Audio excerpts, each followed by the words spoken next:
कह के देश के नरेश है सत्यकेतु, सत्यकेतु के ज्येष्ठ पुत्र हैं प्रताप भानु, प्रताप भानु के छोटे भाई हैं अरिमर्दन, मंत्री का नाम है धर्मरुचि।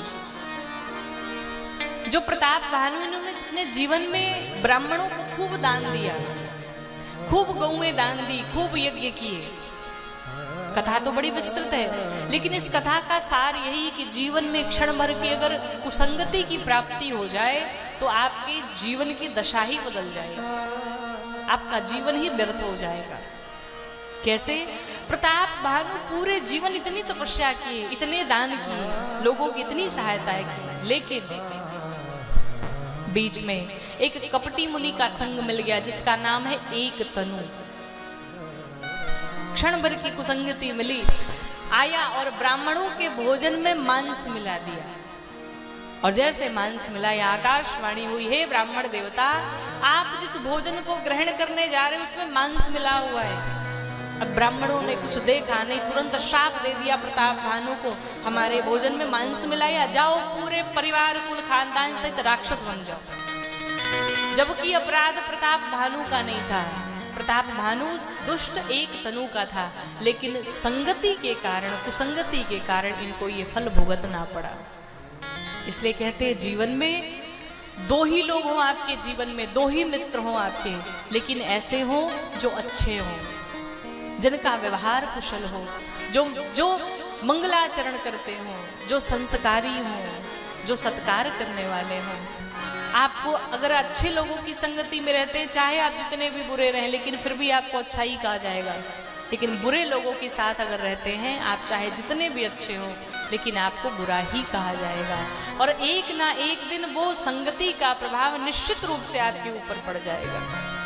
इसलिए सदैव अच्छे लोगों की संगत की जाए। जैसे एक बड़ी प्रसिद्ध कथा आती है कि एक बार दो तोते थे, तो एक व्यक्ति लेकर के बाजार में बैठा हुआ था। तो एक तोते का मूल्य था 11 रुपए और एक तोते का मूल्य था 1100 रुपए। तो वहां के जो राजा थे उस व्यक्ति से पूछा, भाई दोनों में इतना अंतर क्यों है? उसने कहा ऐसे नहीं पता चलेगा, आप घर ले जाओगे तब पता चलेगा। तो वो राजा दोनों तोतों को खरीद के लेके आया, एक 11 रुपए का, एक 1100 रुपए का। जब लेके आया तो जो 1100 रुपए का तोता था उसे अपने कक्ष में रखा, और जैसे कक्ष में रखा प्रातः काल हुआ, ब्रह्म बेला आई, बोला तोता बोलने लगा, सीताराम सीताराम सीताराम कहिए, हे राजन उठिए और भगवान का नाम लीजिए, राम राम बोलिए। कि हरे रामा रामा राम सीताराम राम राम, हरे रामा रामा राम सीताराम राम, हरे रामा रामा राम सीताराम राम राम, हरे रामा रामा राम सीताराम राम, हरे रामा रामा राम सीताराम राम राम, हरे रामा रामा राम सीताराम राम राम, हरे रामा रामा राम सीताराम राम राम, हरे रामा रामा राम सीताराम राम राम, हरे रामा जय हो हरे रामा हरि हरे रामा रामा राम सीताराम राम राम, हरे रामा रामा राम सीताराम राम राम, हरे रामा रामा राम सीताराम राम राम, सीताराम राम राम सीताराम।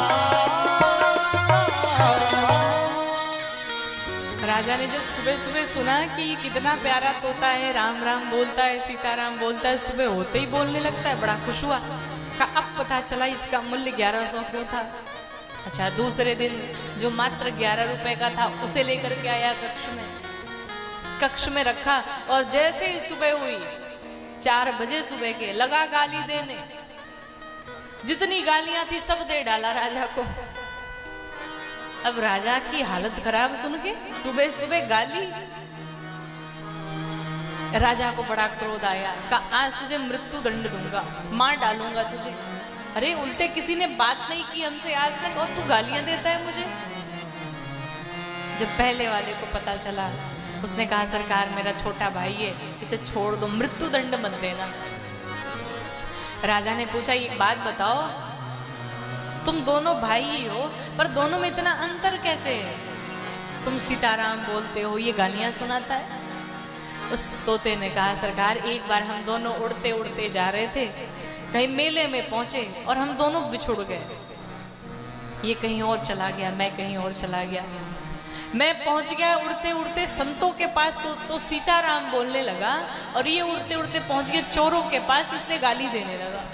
यही अंतर है। बोलो भक्तवत्सल भगवान की।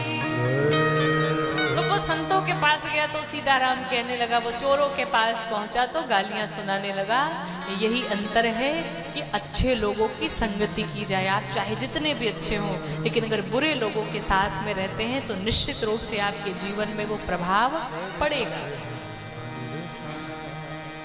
महत्व तो ये नहीं कि आपके जीवन में कितने लोग हैं, लेकिन महत्व तो ये है कि आप किसके साथ उठते बैठते हैं, किसके साथ आपकी बोलचाल है, कौन आपके सलाहकार हैं, कौन आपको सिखाते पढ़ाते हैं। तो इन विशेष चीजों का बहुत ध्यान रखना चाहिए।